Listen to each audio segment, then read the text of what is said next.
Welcome to the learners of the certificate course in consumer protection offered by the School of Law, Indira Gandhi National Open University. Today we are going to discuss on one important subject called the consumer education. What is the meaning? What is the need for consumer education? What is the initiative taken by the Government of India and where other associations and all? This topic is covered under the course code CPI 101 Block 3 and the Unit 12. This we will discuss at length. First of all, one should understand what is consumer education. Meaning is very important. The consumer, the objective or the purpose or the meaning of the consumer education is basically to provide the knowledge to the consumers or the public at large in the specified area, and also to impart skills, required skills for performing the particular act, and also to make the people aware of their various consumer rights which we have discussed already. So the primary meaning of the consumer education, empowering the people of the at large by giving more and more knowledge input. Not only that, then the skill about the required skill component and to the people, so that they become aware of their own basic rights, not only the basic rights, the human rights and the consumer rights also. If our today's discussion is concerned, we are talking about the consumer education to promote the consumer education concern. Then the basic component of consumer education is to provide required support to the consumer in their attempt to enjoy their lives in a substantive manner every day. So the primary purpose is now enable the people to enjoy their life in the best possible manner by providing necessary support to the consumers in furtherance to say meeting their objective of the life is concerned. Then it also, the consumer education, it also prepares the consumers through imparting knowledge of the basic concept and the skills, so that the consumer can take appropriate decision or action as informed choice based on the quality of the products to be purchased by him, by taking into account the health and welfare of the consumers or the environmental hazard of the goods for better achievement of maximum satisfaction and utilization of the resource the consumer is concerned. This is what in itself consumer education is concerned. Now, the next important thing to be understood, consumer, what is the aim and objective of the, what it aims for, or in other words, what is the aim of the consumer education is concerned is, the aim of the consumer education is to make the consumer, all the consumers, conscious of their rights and wants. What is the consumer rights? 8 rights of the consumers that we discussed at length in various slides. And right to safety, right to choose, right to get a right to redressal, right to consumer education, right to proper healthy environment. These are the various rights of the consumer is concerned. So basically, the aim is to make the people to more and more the rights of the consumer, not only their rights and their wants, desire also. Then also the aim is of the consumer education to provide assurance of right quality of the goods available at the right price. This is very important. See, the law prescribes that certain standard measures with regard to the sale of goods and all. See, quality of the good is very important. The good should have the people should be aware of, right, have the information about the quality of the goods, the purity of the good, what is the ingredients of the goods, the standards of the goods, the price of the goods, the quantity of the goods. All these have to be the consumer should know about it. That is what comes under part of the right to information. As I discussed in the previous discussion, the consumers are seldom informed about all this required quality and standards of product is concerned. Even in rural places, as I said earlier, in rural and semi-urban places, the prices with the expiry date, the dates expired of those goods are also sold in the market. Even the people in the rural, they have been informed about the price of the commodity. It is left to the shopkeeper to charge any type of price to anybody for the basic reason that the consumer is totally unaware of the quality of the goods and the price of the commodity also. Therefore, whatever he says, different prices for the same commodity are also charged at the rural and semi-urban prices also. Therefore, the job of the consumer education is to provide legal remedies in the case of defect in the goods observed or noticed and deficient services rendered. That is also job of the aim of the consumer education is. Then the another consumer, yet another aim of the consumer education is to realize the responsibility of the consumer, to be ethical consumer, conscious of environmental hazards and sustainable use of natural resources, not indulging in wasteful and unnecessary consumption is concerned. So that's what. Now let us move to the another broader area. What is the need for consumer education and empowerment in India? That's another important component. Component that we'll be looking for. The report of the Consumer Protection and Competition Policy has stressed the necessity for continuing consumer awareness campaign on a large scale to sensitize the population on fundamental aspects such as maximum retail price, that is called MRTP popularly, gold hallmarking, Indian Standard Institute, that is popular known as ISI marks on products and expiry dates, etc., about which I referred about you. Then another thing is the voluntary standards also are required to be extended to the service sector. Even the service sector needs to be maintained the particular standard prescribed, and more it should be more of a voluntary. The safeguards are important. When the electrical goods, the safety measures are very important. It should be voluntary. The government cannot come and tell everybody you maintain the standards. Even the service provider, they should voluntarily come forward to maintain the standards. Then imposition of regulation for mandatory compliances with standards for health, safety equipments, environment, and the service sector also. Again, for health sector is very, very important. The safety measures should be inbuilt in the health related commodities goods are concerned. So even for the whatever is concerned, so those things are very, very important. Now let us move to another area, consumer education initiatives undertaken by the ministry, that's the Ministry of Consumers or any other national level associations and National Consumer Association or organizations concerned. Let us start with the Government of India first. The Department of Consumer Affairs under the Ministry of Consumer Affairs has created one of the department under the Ministry of Consumers and Food and Public Distribution in 1997 to focus on the protection of the consumer rights and the promotion of the standards in goods and services with the mandate of consumer advocacy. Let us understand one fact, that Consumer Protection Act was passed in the year 1986 for the first time in India. However, the Ministry of Consumer Affairs, the Department of Consumer Affairs was established under the Ministry of Consumer Government of India only in the year 1997, that is after a gap of 13 years also. That the point may be kept in mind. Now, what are the initiatives taken by the Government of India on the related to consumer education? Several measures have been introduced, has been worked out very successfully also.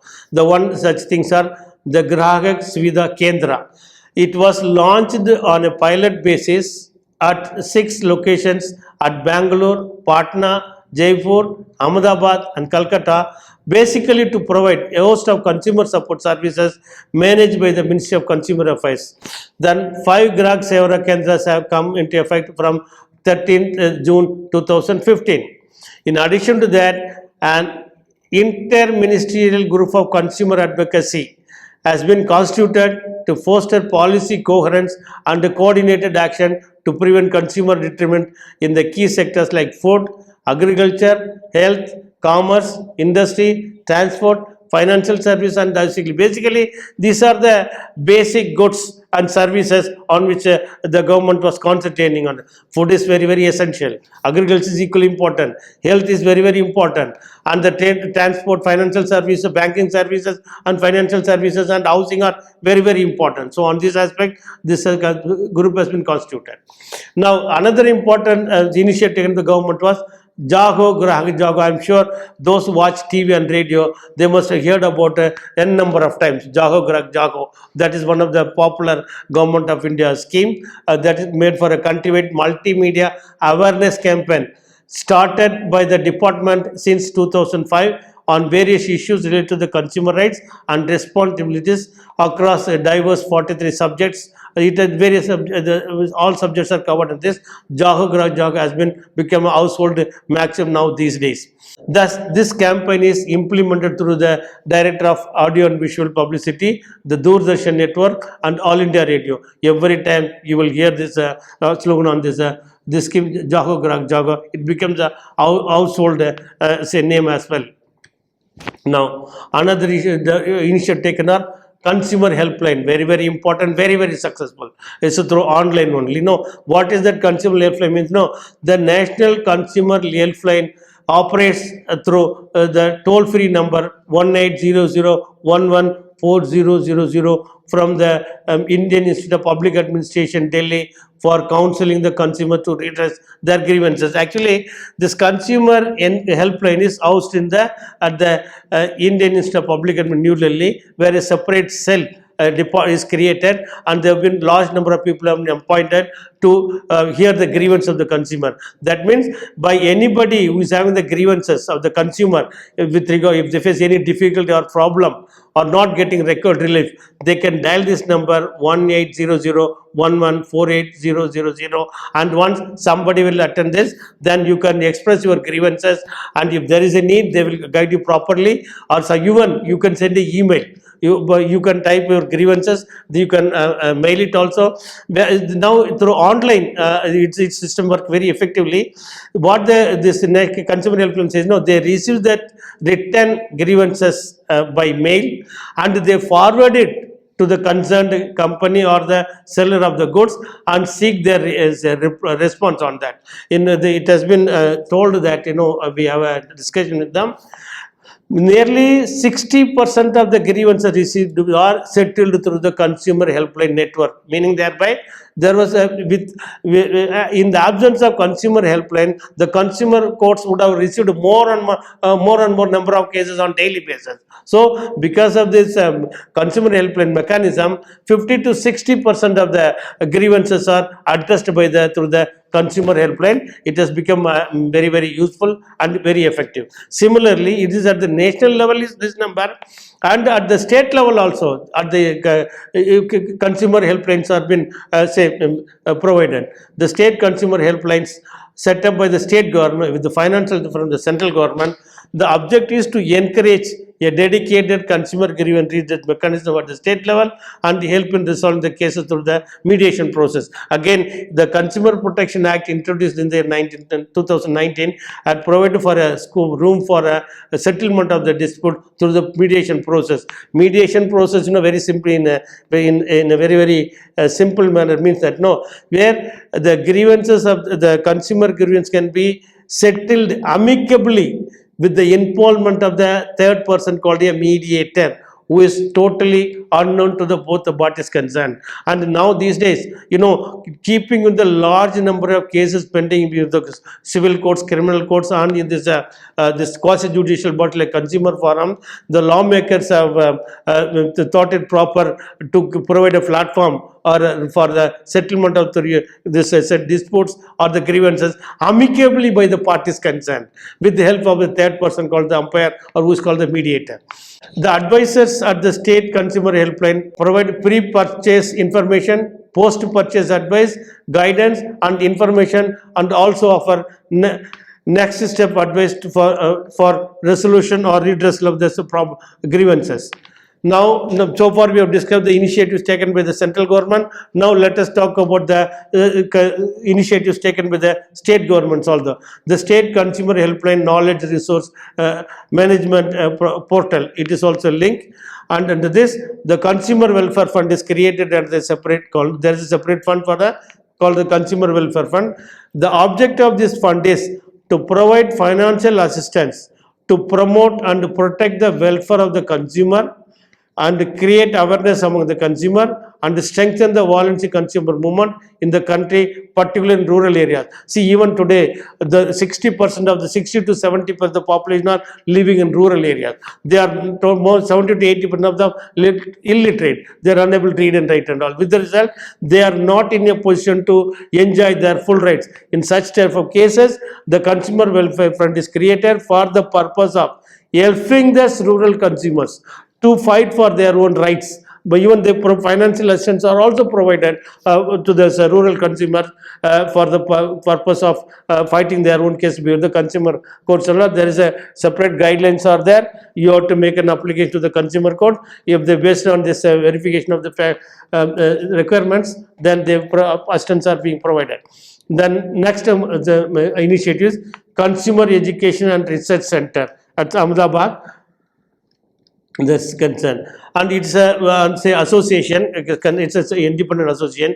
The Department of Consumer Affairs have approved in July a project of 1 crore at the rate of rupees 20 lakh per annum for bringing national consumer magazine Insight in India for 5 years. This is for the creating consumer awareness among the people is concerned.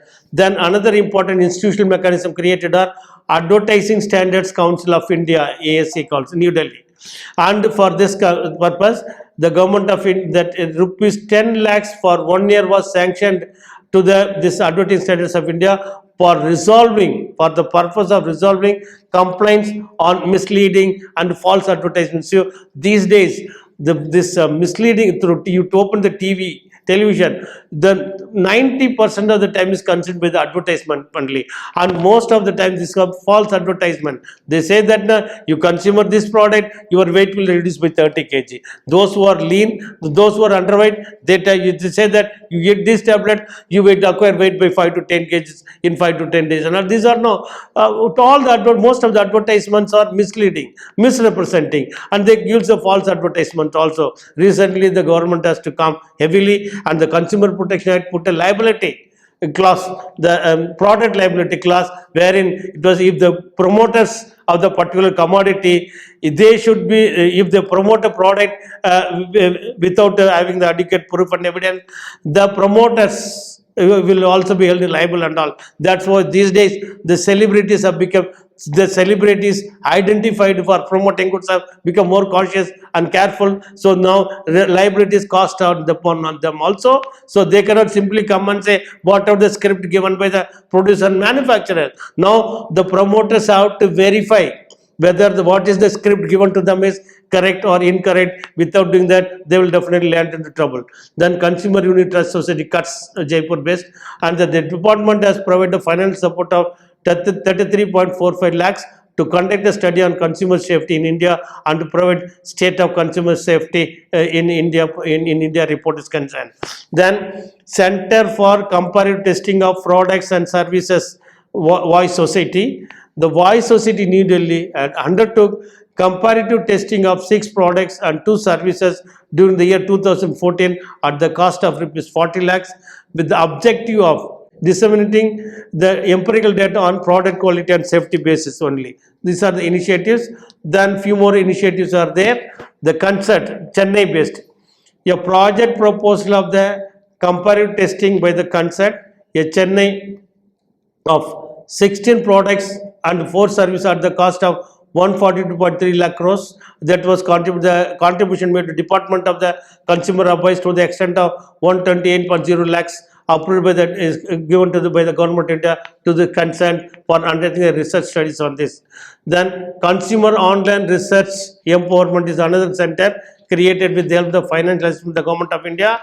A project initiated by the ministry to institutionalize web-based consumer awareness. This is very high-tech based, consumer-based awareness and protection information technology applications also. Now let us look into the role of the association, organization, divisions. That first we take the role of the National Cooperative Consumer Federation of India. It is established by the Ministry of Consumer Affairs, Government of India on 16th October 1965, and primarily with the intention to function as an apex body of the consumer cooperative movement in this country, and the primary job purpose and objective of this federation is to assist, to aid, to render technical guidance and assistance, and also providing counseling to its member cooperative institutions, and also to ensure that these institutions they perform function in accordance with the principles of cooperation. The primary job of the NCCF is also to facilitate their working, including providing supply support to consumer cooperatives and other agencies engaged in the distribution of consumer goods at a reasonable and affordable rates. So this is what the purpose and objective of the National Consumer Cooperative Federation is concerned. Now, NCCF is registered under the Multi-State Cooperative Societies Act 2002, which is the law passed by the Parliament is concerned.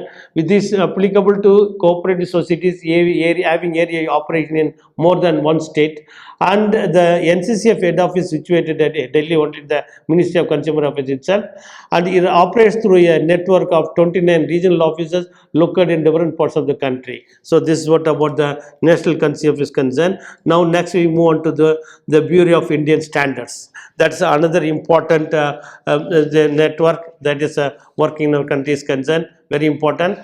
This Bureau of Indian Standards was set up as a statutory body under the Bureau of Indian Standards Act 1986, taking over the assets and liability of the Indian Standards Institute, ISI, that came into existence in 1947. So the history is the Indian Standard Institute was established in the year 1947.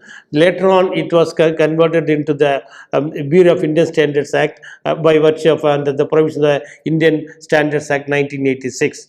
The primary job of the Bureau is it has the key activities, namely standard formulation. That is the primary task is to standardize the formulation, and it's to provide product certification and to engage in management system certification and hallmarking. So because everybody we know that BSI standards, ISI standards are very, very well recognized across the country.